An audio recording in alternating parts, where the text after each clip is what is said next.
자, 또 빼먹은 거 없죠? 예. 오늘 말씀 제목 같이 한번 읽어봅시다. 시작. 건강한 독신과 결혼은 복음적 공동체 안에서 세워진다. 건강한 독신과 결혼은 복음의 공동체 안에서 세워집니다. 같이 옆에 있는 분하고 인사 한번 할까요?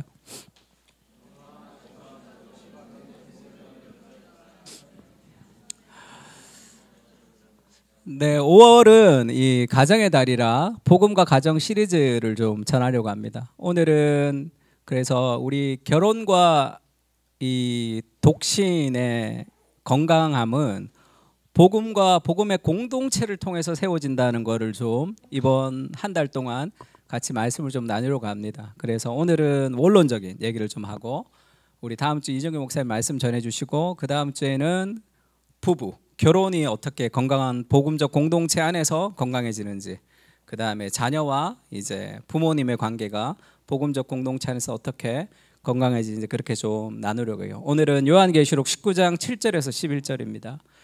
제가 한 절 읽고 여러분 한 절 읽고 이렇게 하겠습니다.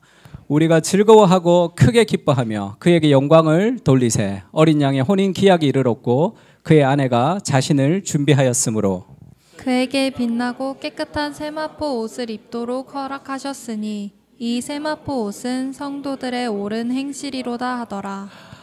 천사가 내게 말하기를 기록하라. 어린 양의 혼인 잔치에 청함을 받은 자들은 복이 있도다 하고 또 내게 말하되 이것은 하나님의 참되신 말씀이라 하기로 내가 그 발 앞에 엎드려 경배하려 하니 그가 나에게 말하기를 나는 너와 및 예수의 증언을 받은 내 형제들과 같이 된 종이니 삼가 그리하지 말고 오직 하나님께 경배하라.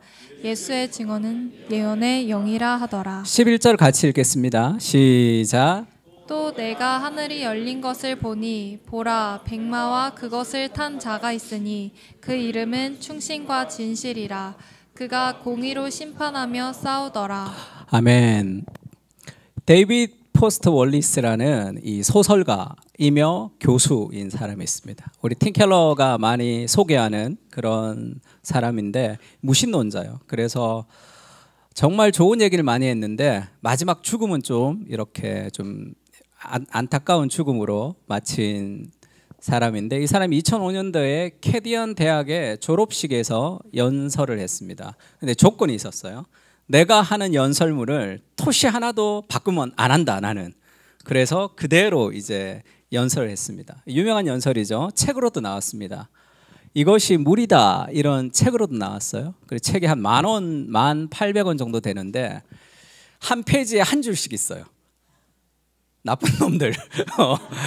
그래서 뭐 몇 개 안 되는 게 이게 그 비싸게 팔고 있는데 거기서 윌리스가 그렇게 얘기합니다. 나이든 물고기가 이렇게 어린 물고기 2마리를 만났어요.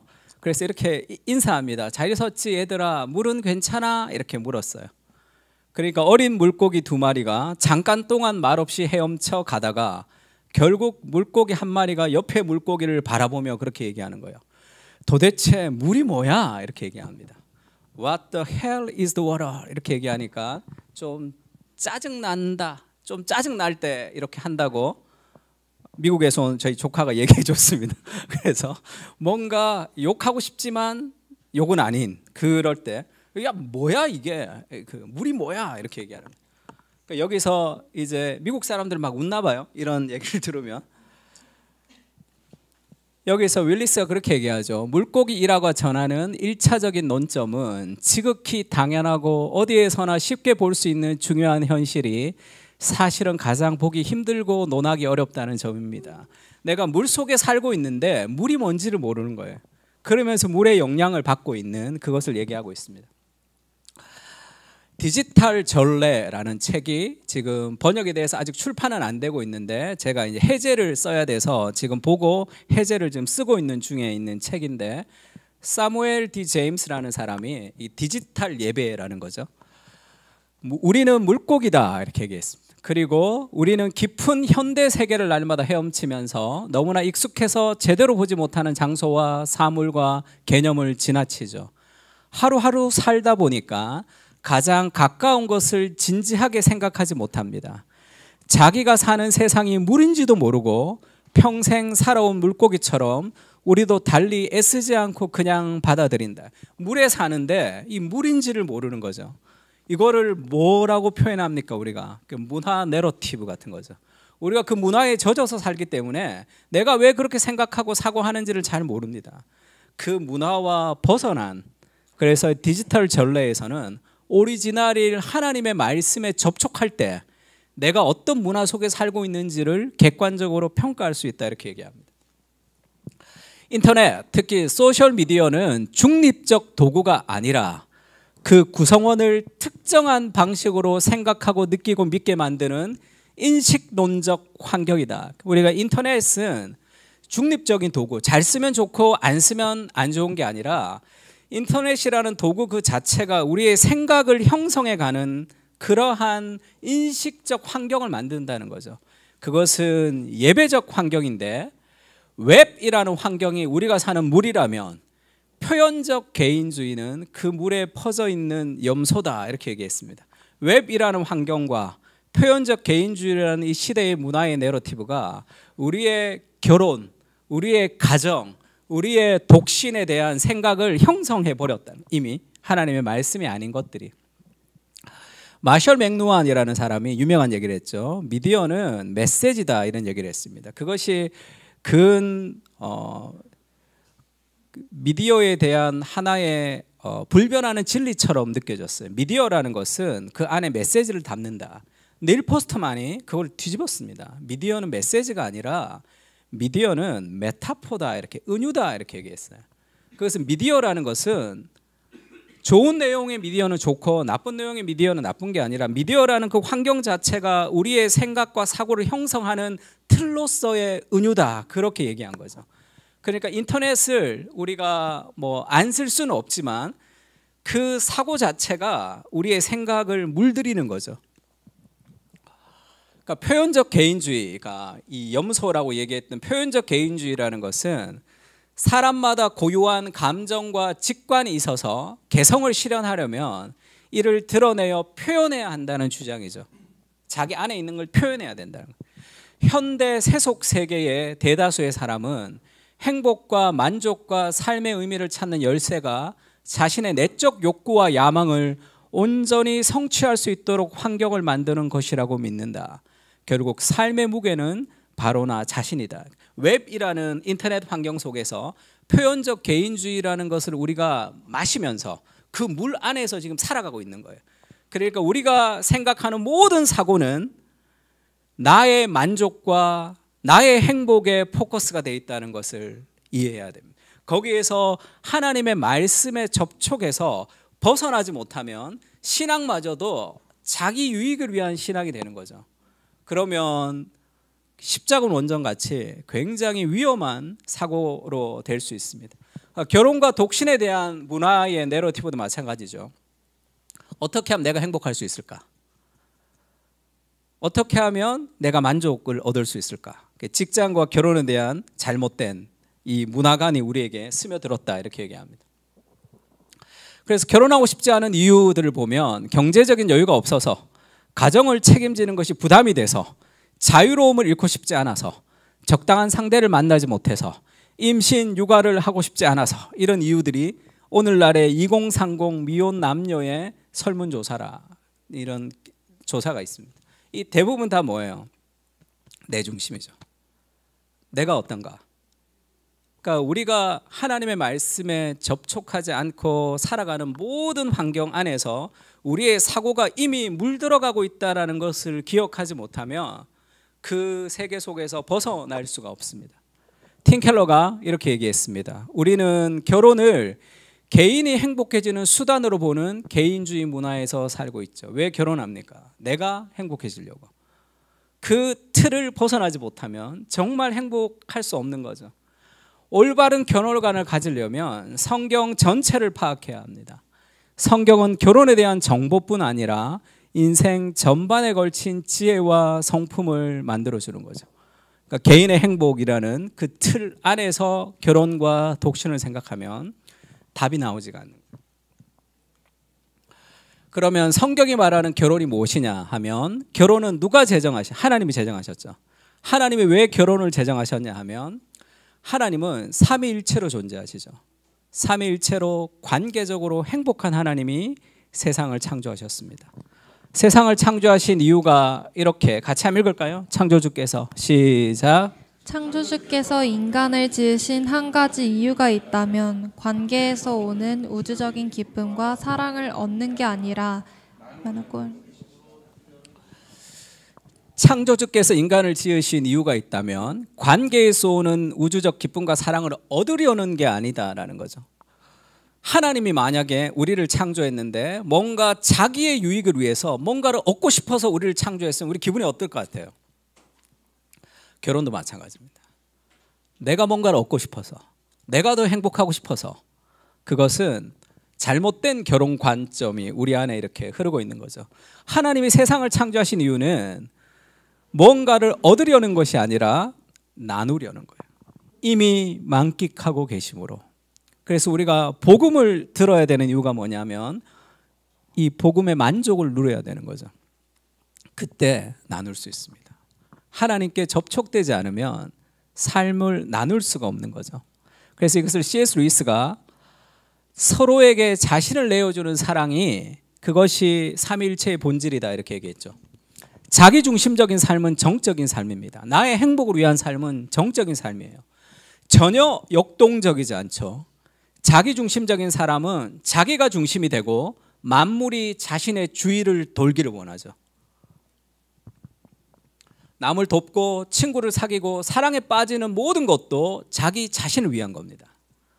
삼위일체는 그렇지가 않죠. 세위격의 본질은 같이 읽을까요? 서로에게 시작. 서로에게 자신을 내어주는 사랑이다.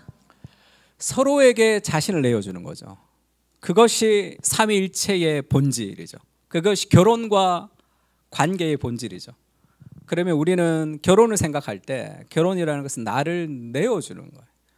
나를 내어주는 기쁨과 행복을 누리는 겁니다. 로마서에 보면 남편이 있는 여자가 죽으면 이제 그 남편의 법으로부터 벗어난다 그런 얘기를 해요. 그 옛 남편을 율법이라고 얘기합니다. 새로운 남편을 복음이라고 얘기해요. 그러니까 율법에 우리가 율법과 살았다가 이제 다시 율법이 죽고 다시 복음과 결혼을 했다는 거예요. 예수님과 결혼을 했습니다. 근데 바울이 그렇게 얘기해요. 그러므로 내 형제들아 너희도 그리스도의 몸으로 말미암아 율법에 대하여 죽임을 당하였으니 이는 다른 이 곧 죽은 자 가운데서 살아나신 이에게 가서 우리가 하나님을 위하여 열매를 맺게 하려 함이라. 그리스도와 결혼을 해서 우리가 하나님을 위하여 열매를 맺게 하려 함이라는 것은 임신을 해서 아이를 낳기 위해서다. 지금 그렇게 얘기합니다. 그러니까 우리의 신앙의 성장을 예수 그리스도와 성적인 관계로 지금 묘사하고 있는 거예요. 이 대담한 은우죠. 아내가 남편의 품에 안김으로써 그 몸을 통해 자녀가 세상에 태어나듯이 우리 자신의 삶이 변화되고 다른 사람의 삶도 변화되죠. 그래서 일부 주석가들은 이 은유가 품위가 없다 이렇게 난감해하기도 한답니다. 새 생명을 낳을 수 있는 부부의 잠자리는 어떤 의미에서 우리가 예수 그리스도와의 궁극적 사랑의 관계를 가리켜 보인다는 거죠. 왜 이것이 불편하죠? 우리가 생각하는 성이라는 개념은 성경에 말하는 성이라는 개념하고 좀 많이 동떨어져 있기 때문에 그렇죠. 성경에서 말하는 성이라는 개념은 자기를 온전히 내어주는 것의 정점입니다. 영원한 나라의 그리스도와의 연합의 그림자가 부부의 성적인 관계다 이렇게 표현하죠. 온전한 연합, 그러니까 성찬식하고 비슷합니다. 영원한 날에 가질 완전한 연합의 그림자로서의 성이 있는 거죠. 그러니까 자기를 내어주는 것에 어떤 정점을 얘기하고 있습니다. 그래서 결혼이 주는 행복은 성령님께 의지해서 희생적으로 섬기는 삶 건너편에 있는 거죠. 참된 행복은 예수님을 본받아 배우자의 행복을 자신의 기쁨보다 먼저 생각할 때 정말 행복해지는 거죠. 그럼 이렇게 얘기하죠. 그럼 나도 얻는 게 있어야 하지 않을까? 왜 내가 다 해주기만 해야 됩니까? 그 답은 행복이죠. 행복은 상대방을 이용하는 것이 아니라 섬겨서 얻는 것이기 때문에 이 편에서도 저 편에도 결코 해가 되지 않는 행복입니다. 인생의 행복은 시간과 돈과 에너지를 나를 위해서 쓰는 데 있는 것이 아니죠. 내가 희생하고서라도 이루고 싶은 더 큰 사랑, 더 큰 대의. 조나선 하이트가 행복 가설에서 예수 믿는 사람도 아니죠. 모든 사람의 행복을 다 조사했더니 두 가지 결과가 났는데, 한 가지는 나를 넘어서는 경외와의 연결, 두 번째는 연대감입니다. 사람과의 연결이. 그러니까 나를 채우려고 하는 것이 행복한 게 아니라 나를 벗어날 때 정말 행복이 거기 있다. 성경은 그렇게 얘기하죠. 그러면 이 성경이 말하는 결혼관을 우리가 가지면서 살아갈 때 정말 행복을 누릴 수 있는 거죠. 그러니까 존 파이프 목사님이 악마는 인간의 성을 날카롭게 파고든다 이렇게 얘기했죠. 그러니까 우리가 오늘날 생각하는 성, 그리고 이제 포르노그래피 같은 것이 문제가 되는 이유가 뭐죠? 그것은 나를 내어주지 않습니다. 나를 내어주지 않고 그 사람을 착취하는 거죠. 나의 욕망을 채우기 위해서. 자기를 내어주지 않는 사랑이라는 것은 정욕이죠. 자기를 내어주지 않는 사랑을 하게 되면 삶에서 감정적으로 건강해지지가 않습니다. 그래서 특히 신앙을 가진 사람들이 포르노그래피를 막 본단 말이에요. 그러면 그리고 막 회개했다고 하더라도 그것이 그냥 끝나지 않아요. 여러 가지 삶의 관계성에서 뭔가 짜증나고 불편하고 뭔가 성질 부리는 일들이 계속 일어나는 거죠. 건강한 루틴을 가지지 못할 때 가지는 내 영혼 깊은 곳에 양심의 무엇이 막 일어난다. 그러니까 오늘날 우리가 가지고 있는 이 물 속에 있는 결혼과 독신의 문화 내러티브는 나의 행복이죠. 나를 만족시키는 겁니다. 성경은 그렇지가 않다. 그것은 너를 행복하게 하지 못한다. 너를 불행하게 만든다. 진정한 행복이라는 것은 나를 내어주는 기쁨을 가지는 것이다. 그렇게 얘기하고 있습니다. 복음은 어떻게? 같이 한번 읽을까요? 시작. 복음은 어떻게 건강한 독신을 세워가는가? 그러면 독신의 문제에 있어서 우리가 어떤 외로움, 두려움, 여러 가지 삶의 불안들, 그것들을 복음이 어떻게 채워져 가는가가 필요한 거죠. 고린도전서 7장 8절에는 바울이 나와 같이 결혼하지 않는 것이 좋다 이렇게 얘기합니다. 바울도 결혼하지 않은 독신이었고 예수님도 독신이었어요. 그러니까 독신이라는 결혼하지 않는다는 삶의 자세, 결혼하지 않는 형태가 완전하고 건강한 형태라고 성경에서 말하고 있는 거죠. 그래서 뭔가 내가 결혼하지 않은 상태가 부족한 상태, 잘못된 상태라고 생각하는 것은 건강한 생각이 아닙니다. 그렇다고 나는 절대 결혼 안 해, 이것도 건강한 상태가 아닌 거죠. 근데 그 상태, 지금 결혼이라는 것, 독신이라는 것이 하나님이 말씀하시는 건강한 상태입니다라는 가르침만으로는 우리가 그것을 이겨나갈 수는 없습니다. 아멘. 내가 독신으로 건강하게 살아야지라고 개인이 살아갈 수 있는 개인의 영성으로 던져서는 안 된다는 거예요. 그 뭐가 필요하다는 거죠? 건강한 복음적 공동체가 필요합니다. 그 외로움을 남자와 여자와의 관계가 아닌 그것을 채워줄 수 있는 복음의 공동체와 완전한 연인이신 그리스도를 경험할 때만 건강한 독신으로 자라갈 수가 있는 거예요. 아무리 믿어도 나 혼자 독신으로 살아가는 것이 하나님 앞에 완전한 상태라고 아무리 믿는다고 우리의 외로움이 저절로 사라지지는 않습니다. 하나님과 공동체가 필요한 거죠. 건강한 복음의 공동체가 없이 건강한 독신이라는 것은 굉장히 어려운 삶의 방식인 거죠. 크리스찬의 결혼 생활이라는 이 조엘 비키 목사님이 이런 얘기를 했습니다. 같이 한번 읽을까요? 우리는 시작. 우리는 배우자와 결혼하기 전에 먼저 그리스도와 결혼해야 한다. 독신뿐 아니라 결혼도 마찬가지죠. 우리는 배우자와 결혼하기 전에 먼저 그리스도와 결혼한 사람들이에요. 그리스도와의 결혼이 필요하죠. 주님과 만족스러운 사랑의 관계를 형성하지 못하면 결혼에 대한 과도한 기대나 환상을 가지게 되죠. 그래서 결국 행복한 삶을 살지 못하게 됩니다. 결혼을 우상으로 숭배하는 정서는 독신을 왜곡시킬 뿐 아니라 훗날 짝을 만나게 된 뒤에도 결혼 생활을 뒤틀어 놓을 수 있죠. 하나님과의 만족한 관계를 가지면서 독신의 상황을 우리가 건강하게 보내야지 결혼도 건강하게 할 수 있는 거예요. 너무 큰 외로움에 내 정서를 맡기는 것은 그것은 건강한 정서라고 할 수 없습니다. 디모데전서 5장 5, 6절 이런 말씀이 있는데 같이 읽을까요? 시작. 참 과부로서 외로운 자는 하나님께 소망을 두어 주야로 항상 간구와 기도를 하거니와 향락을 좋아하는 자는 살았으나 죽었느니라. 참 과부, 홀로 있는 사람이죠. 독신은 아니지만 홀로 있는 사람의 외로움을 잘 표현해 주고 있습니다. 그 홀로 있는 사람으로서 외로운 사람은 두 가지를 할 수 있는 거죠. 첫 번째는 하나님께 소망을 둘 수 있습니다. 두 번째는 향락을 좋아할 수 있는 거죠. 그 외로움의 정서를 우리가 복음 안에서 해결하지 못하면 다른 것들로 채워야 되잖아요. 그것이 우리 삶의 진정한 신랑이 될 수 없는 거예요. 내가 결혼하지 않았기 때문에 가지는 삶의 외로움을 다른 것으로 채우려고 하면 그것은 완전한 신랑이 될 수 없습니다. 똑같아요. 결혼도 마찬가지입니다. 정말 좋은 사람과 결혼을 했다 하더라도 그 결혼이 완전한 내 영혼의 만족을 줄 수가 없는 거죠. 복음이 필요하죠. 그리스도 안에서의 깊은 교제가 필요합니다.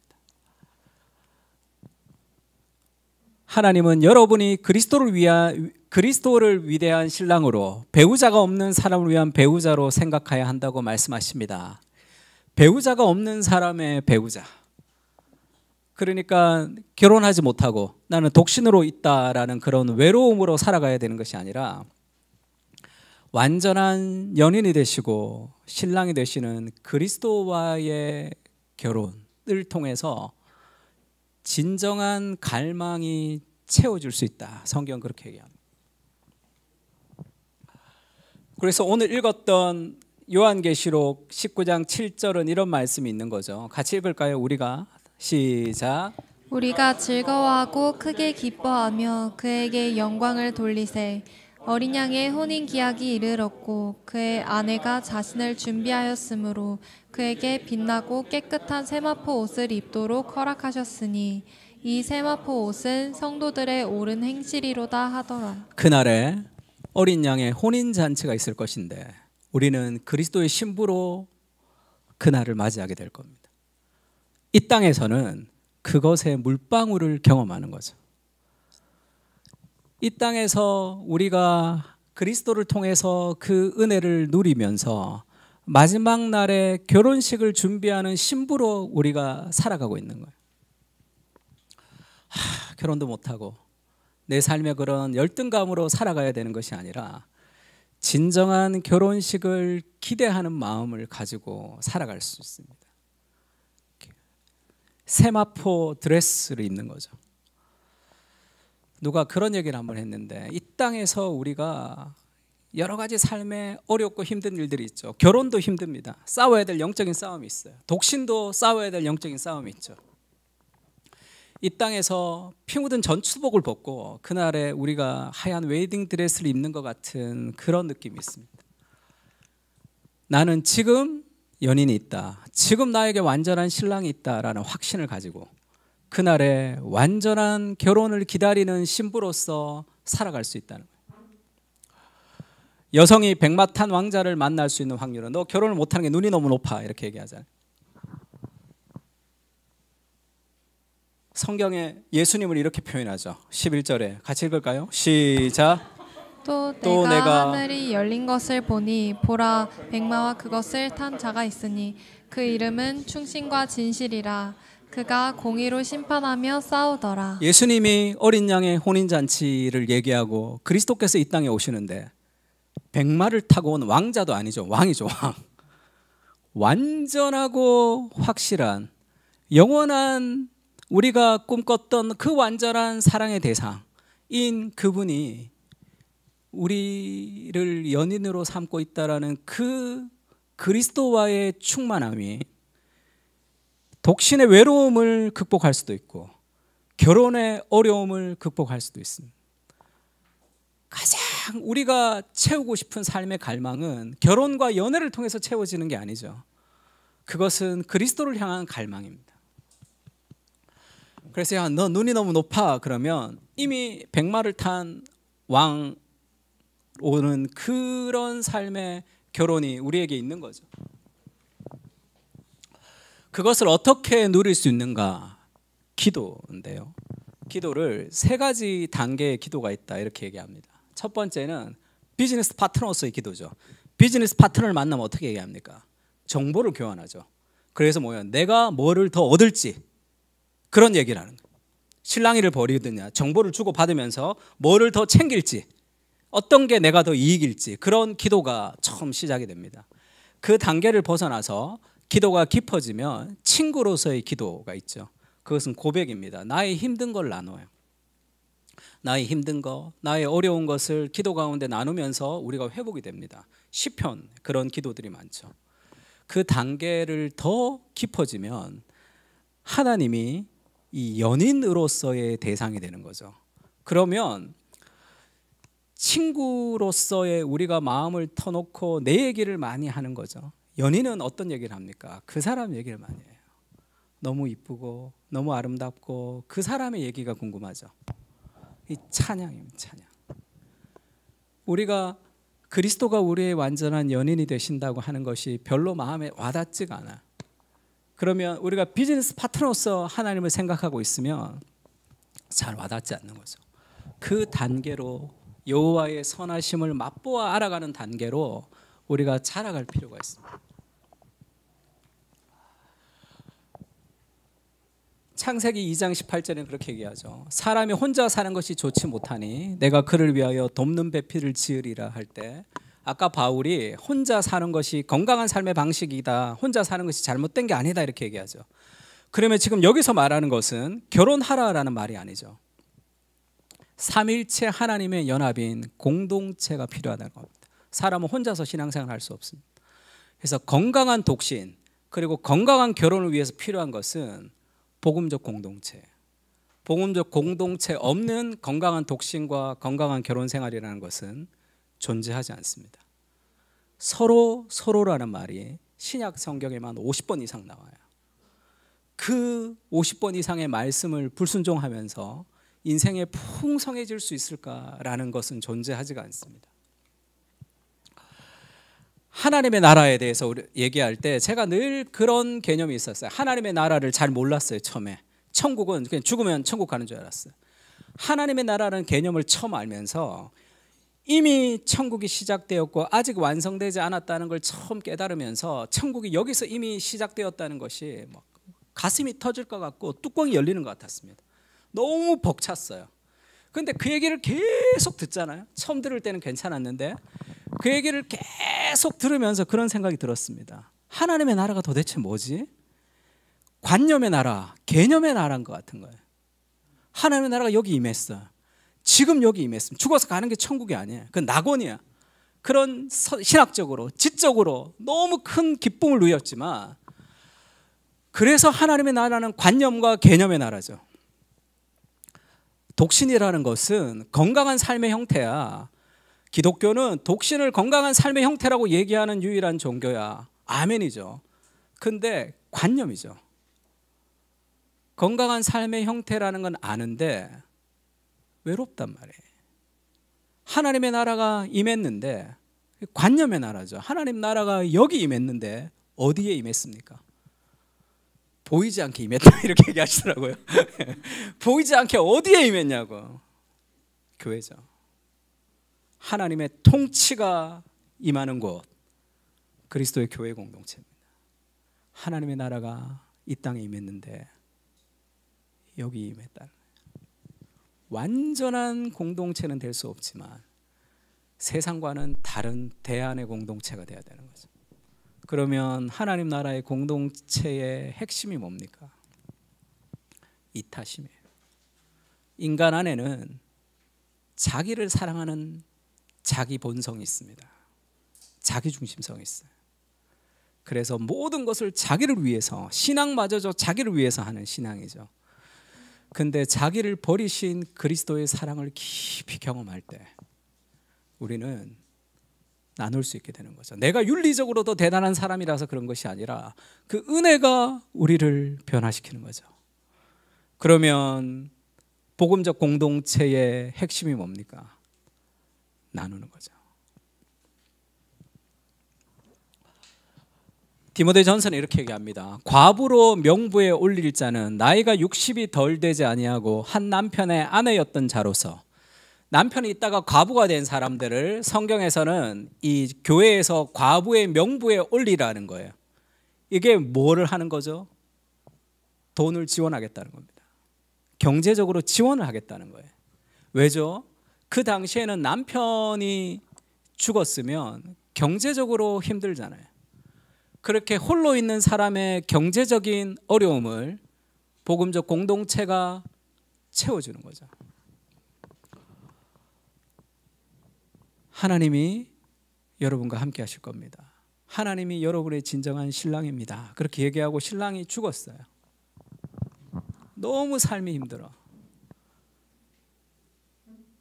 개념의 나라, 관념의 나라가 되는 거죠. 지금 돈뿐입니까? 우리의 정서적 외로움은 어떻게 됩니까? 독신으로 살아가는 사람들의 정서적인 외로움, 결혼한 사람들이 가지는 연합의 갈등만큼 힘든 거죠. 그것을 채워줄 수 있는 공동체를 통해서 건강하게 살아갈 수 있는 거예요. 그래서 복음적 공동체, 서로를 채워주고 세워주고 격려해주는 복음적 공동체 안에서 우리는 힘들지만 덜 힘들 수 있는 거죠. 그렇게 그리스도를 연인으로, 그리고 공동체 안에서의 사랑을 통해서 우리가 더 깊어지고 건강해질 수 있는 겁니다. 우정이라는 것은 굉장히 중요하죠. 이 요나단의 우정이 다윗을 사울의 공격으로부터 지킬 수 있었다, 그렇게 얘기합니다. 그리고 우정이라는 것은 친구를 삼는 것을 목표로 하지 않는다는 거죠. 그 우정이 함께 가는 곳이 있습니다. 하나님의 나라를 함께 꿈꾸며, 그래서 직장에 가면 우리가 복음과 일 지금 공부하고 있는데 힘든 게 뭐예요? 직장에 가면 이렇게 사는 사람이 아무도 없단 말이에요. 그래서 그러면 이렇게 사는 게 맞나? 여기에 와서 아, 그렇게 사는 것이 맞구나라고 격려와 위로가 없이 우리가 어떻게 세상을 살아갈 수 있습니까? 세상에 나가면 아무도 그렇게 살지 않는데 여기 와서 대한 공동체가 되는 거죠. 세상에 빗댄 공동체. 아, 그렇게 사는 것이 맞구나. 이렇게 살아가는 것이 올바른 길이로라는 것을 끝없이 격려받는 그런 삶의 격려의 공동체를 통해서 우리가 건강한 삶의 복음적 발판을 가지고 살아갈 수 있는 겁니다. 두 번째로 복음은 같이 읽을까요? 시작. 복음은 어떻게 건강한 결혼을 세워가는가? 복음, 결혼도 마찬가지죠. 건강한 독신을 세우려면 성경적인 관점이 필요하고 예수 그리스도를 연인으로 삼는 깊은 은혜가 필요합니다. 근데 그것을 경험시키는 공동체가 필요한 거죠. 신앙이 어린 사람들은 하나님을 깊이 먼저 경험하지 못하고 공동체를 통해서 하나님의 사랑을 경험할 때가 있습니다. 건강한 결혼도 마찬가지입니다. 제가 정말 좋아했던 책인데 허수경 씨라고 옛날 아나운서 리포터인데 굉장히 똘똘하고 이쁜 사람이 있었어요. 이 사람이 한참 인기 절정일 때 결혼을 했습니다. 영화 스턴트맨을 하던 그런 조연을 하는 남자, 이름도 잘 모르는 그런 영화 배우와 결혼을 했어요. 근데 딸을 너무 예쁘게 잘 키웠는데 그런 남자랑 결혼을 하려니까 집안의 반대가 엄청 심했습니다. 근데 너무 뜨겁게 사랑했어요. 그래서 결혼식을 부모님한테 통보를 해요.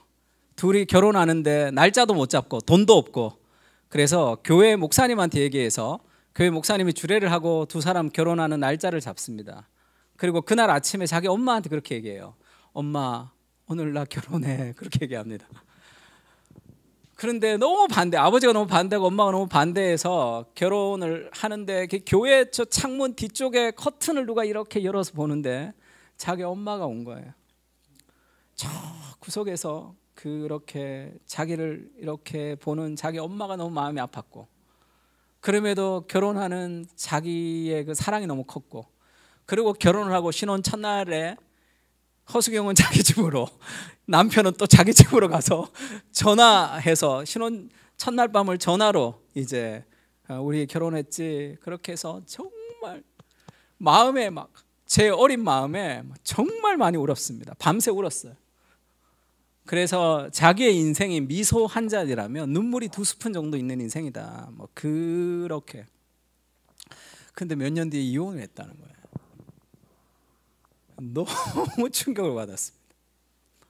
이혼을 한 번 한 게 아니라 몇 번 했죠. 또 이분은 몇 번 하고, 또 아이도 뭐 이렇게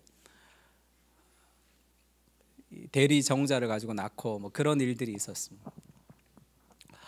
그러니까 저의 순수한 마음에 굉장한 충격이었죠. 인간의 사랑이라는 것은 한계가 있는 거예요. 그러니까 여러분은 지금 이제 신혼이라 결혼이 너무 좋아요, 예수 믿는 신랑을 만나서 너무 좋아요, 지금 그런 얘기들이 많은데, 제가 이번 주에 저희 집사님들, 제자반 집사님들 만나고 왔는데, 뭐 벌써 제가 한 18년 전에 제자반을 했습니다. 그때가 뭐 나이가 뭐 50 이러셨으니까 지금 더 나이가 많이 되셨죠. 한 번 그렇게 얘기하더라고요. 천국 가면 자기 신랑 보고 나 아는 척 절대 하지 말라고. 꼴도 보기 싫다고 내가. 그래도 그 신랑이 알겠다고 얘기했다 그러더라고요. 등산을 자주 가시는데 눈 오는데 등산을 가더라고. 가서 죽으면 시체 찾으러 안 간다, 나는. 알아서 해라, 이렇게 얘기하시더라고요. 그게 나 당신 걱정돼, 당신 사랑해, 이렇게 들을 수 있어야 돼요. 시간이 지나면 지금의 관계성은 다 무너지는 것이 정상입니다. 지금보다 더 좋아지고 더 좋아지고 별로 없는 것 같아요. 돈이 좀 많으면 뭐 가능할지 모르겠지만 뭐 돈 좀 없어봐, 그러면 아무리 신앙이 있어도 막 서로 사랑하고 이렇게 잘 안 됩니다. 신랑이 뭐 저기서 막 뻥뻥 터트려봐, 그게 사랑이 생기지가 않아요. 그게 정상적인 그 결혼이 그렇게 갈 거예요. 우리가 결혼이라는 것은, 팀켈러가 그렇게 얘기합니다. 스스로의 실체를 사실 그대로 드러내는 진실의 힘을 가지고 있습니다. 배우자가 계속 나를 비판할 때 혹시 짝을 잘못 고른 게 아닌가 하는 생각이 드는 것도 무리가 아니죠. 하지만 마음의 죄를 폭로하는 최종적인 주체는 배우자가 아니라 결혼 그 자체임을 알아야 되죠. 배우자를 잘못 만났기 때문에 갈등이 있는 게 아닙니다. 결혼이라는 그 자체가, 타락한 인간의 두 사람이 만나서 사랑하는 그 결혼이라는 제도 자체가 우리를 힘들게 하는 거죠. 우리 안에 있는 죄성이기 때문에, 자기중심성, 자기중심적인 죄인이 만나서 시간을 계속 오래 가기 때문에 수많은 삶의 갈등, 결혼이라는 그 자체는 우리를 힘들게 합니다. 결혼은 자기 자신과 대면하게 하죠. 마주하고 싶지 않은 자아상을 들이대고 목덜리를 잡아채서 똑바로 보지 않고는 견딜 수 없게 하는 것이 결혼입니다.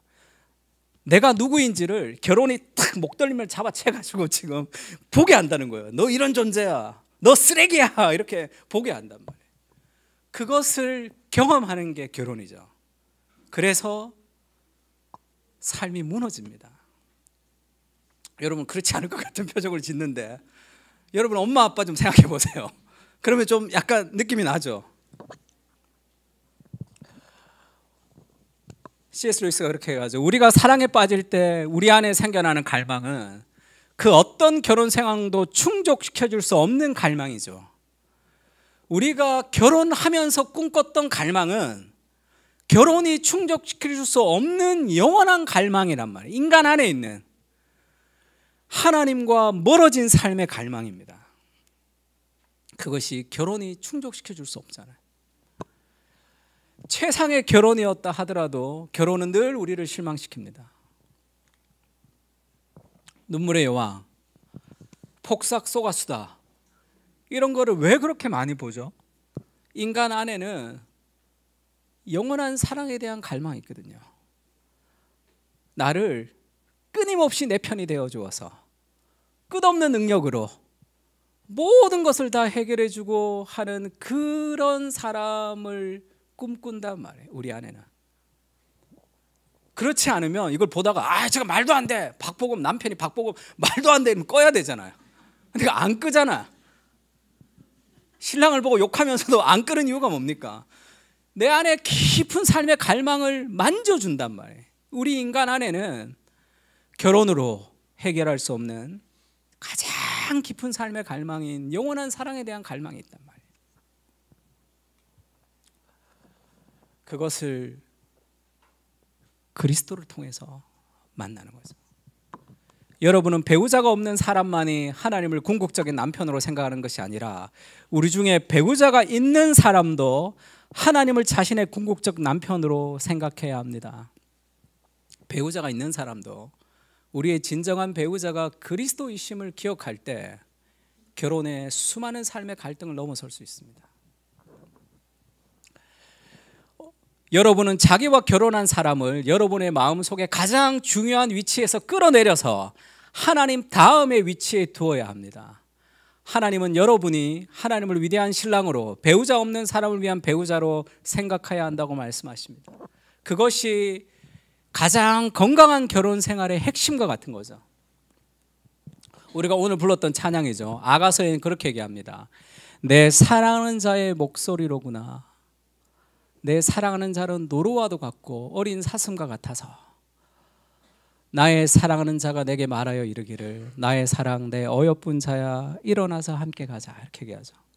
우리의 완전한 신랑이 되신, 우리의 완전한 연인이 되신 끝없는 사랑으로 우리를 만족해 주시는 그리스도가 우리를 너는 나의 사랑이다, 너는 나의 어여쁜 자다, 이렇게 얘기합니다. 그래서 내가 이거를 챗 GPT에게 이미지로 좀 만들어 주세요 그랬더니 이렇게 만들어 줬어요. 왕인 솔로몬이 술람미 여인을 사랑하는. 근데 이것은 성경적이지는 않습니다. 그래서 제가 성경적으로 한 번 더 넣어줬어요. 이 피부색이 원래는 좀 흑인 같은 그런 피부색의 술람미 여인을 이 왕인 솔로몬이 사랑하는 거거든요. 그래서 술람미 여인이 이렇게 고백하는 게 있습니다. 예루살렘의 딸들아, 같이 읽을까요? 시작. 예루살렘 딸들아, 내가 비록 검으나 아름다우니 게달의 장막 같을지라도 솔로몬의 휘장과도 같구나. 많은 사람들은 내가 잘못하는 것, 내가 실수하는 것들에 대해서 나를 사랑하지는 않습니다. 아무리 사랑하는 사람이 있어도 나의 가장 밑바닥에 있는 더러운 성질, 그거 이 술람미 여인이 그렇게 얘기하죠. 내가 비록 검으나 아름답다, 이렇게 얘기합니다. 나는 죄인이지만 하나님의 사랑받는 자녀다, 이렇게 얘기하는 거죠. 왜냐하면 자기는 밭일하면서 살아가는 시커멓게 햇빛에 그을린 그런 부끄러운 존재이지만 나를 사랑하는 완전한 신랑 되신 왕이 너는 검지만 아름답다, 이렇게 얘기하죠. 너는 검지만 사랑스러운 존재다, 이렇게 얘기합니다. 우리의 정체성에 대한, 우리가 수많은 약점에도 불구하고 우리를 있는 모습 그대로 완전히 사랑해 주시는 그리스도의 사랑을 깊이 경험할 때 관대해질 수 있습니다. 아가서 주석에는 이렇게 얘기합니다. 이 여인은 자신의 어두운 피부색을 매력적이지 않다고 여기고 있죠. 이 여인의 어두운 피부색은 자신의 자연스러운 피부색이 아니라 햇볕에 그을린 결과입니다. 사회 계층을 시사하는 것 외에 어느 정도 우리가 흔히 아가를 도시와 시골 사이에 두는 근거가 될 수 있다, 이렇게 얘기했습니다. 나는 매력적이지 않다 이렇게 생각하는 거죠. 결혼하지 못해서 매력적이지 않고 또 나는 행복하지 않다 이렇게 생각하죠. 왜냐하면 우리 결혼 생활이 내가 원하는 결혼 생활이 아니어서 나는 행복하지 못하다 그렇게 생각합니다. 근데 그것은 결혼이 채워줄 수 있는 것이 아니었던 거예요. 너는 독신으로 있지만 사랑스러운 존재다 이렇게 얘기합니다. 너의 결혼 생활이 지금은 삐그덕삐그덕하지만 너는 완전히 사랑스러운 존재다. 그것이 복음이 우리에게 주는 거죠.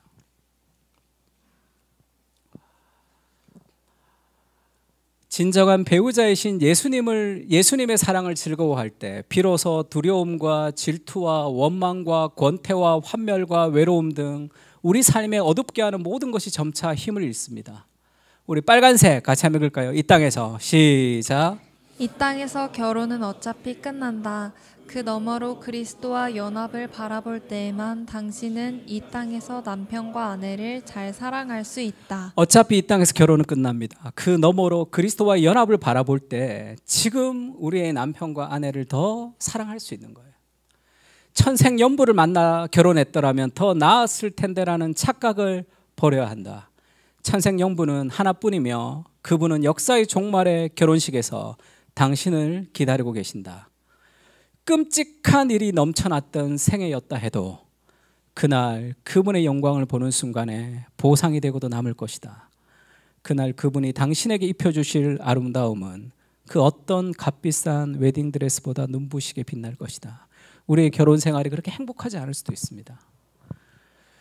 끔찍한 인생의 경험 속에 살았을지라도 어린 양 예수께서 우리의 목자가 되셔서 생명수 강가로 우리를 인도하실 것인데 너희의 눈에서 모든 눈물을 씻어주실 것이다 이렇게 얘기하죠. 그 영광스러운 보상이 있단 말이에요. 그것이 오늘의 힘든 결혼 생활을 이길 수 있는 삶의 영광스러운 보상인 거죠.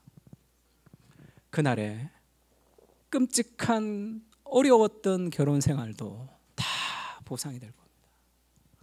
독신도 마찬가지죠. 웨인 그루뎀이 기독교 윤리학에서 독신에 대해서 마가복음을 가지고 이렇게 해석했습니다. 같이 읽을까요? 예수께서 시작.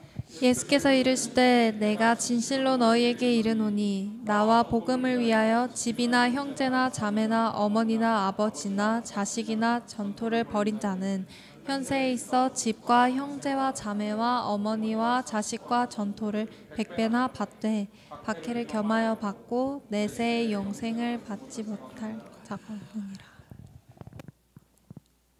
나와 복음을 위하여 고난을 당하는 사람은 이 땅에서 집과 형제와 자매와 어머니와 자식과 전토를 100배나 받고 박해가 있지만 100배나 받고 내세의 영생을 받지 못할 자가 없다 이렇게 얘기합니다. 그것을 오늘날의 독신으로 살아가는 미혼 남녀에게 웨인 그루뎀이 그렇게 얘기합니다. 신앙이 좋은 남자와 여자, 믿는 사람들과 함께 결혼을 하려고 하면 결혼에 대한 퍼센테이지가 줄어들게 되죠. 그래서 신앙을 위해서 그리스도를 위한 고난을 당하는 사람들이 오늘날의 많은 독신의 남녀 중에 있다는 거예요. 그들에게 그렇게 얘기합니다. 그것은 그리스도를 위해서 당하는 고난이죠. 하나님께서 당신의 인생에 100배를 더해 주신다. 그렇게 얘기하는 이 땅에서죠. 이 100배가 뭘까? 돈을 주시면 배우자가 필요 없습니다. 뭐 그렇게 생각하는 사람도 있을 것 같은데 그리스도로 인한 완전한 만족이겠죠. 그리고 복음의 공동체를 통한 완전한 회복이 아닐까 저는 그렇게 생각합니다. 그 삶에 그리스도를 당한 고난으로 생각하고 영광스러운 하나님의 보상을 기억하면서 God will repay, 하나님이 다 갚아주실 겁니다. 우리의 결혼, 우리의 독신에 복음이 우리를 건강하게 만들어가는 거죠. 그런 우리와 우리의 공동체가 되었으면 좋겠습니다. 같이 한번 찬양할까요?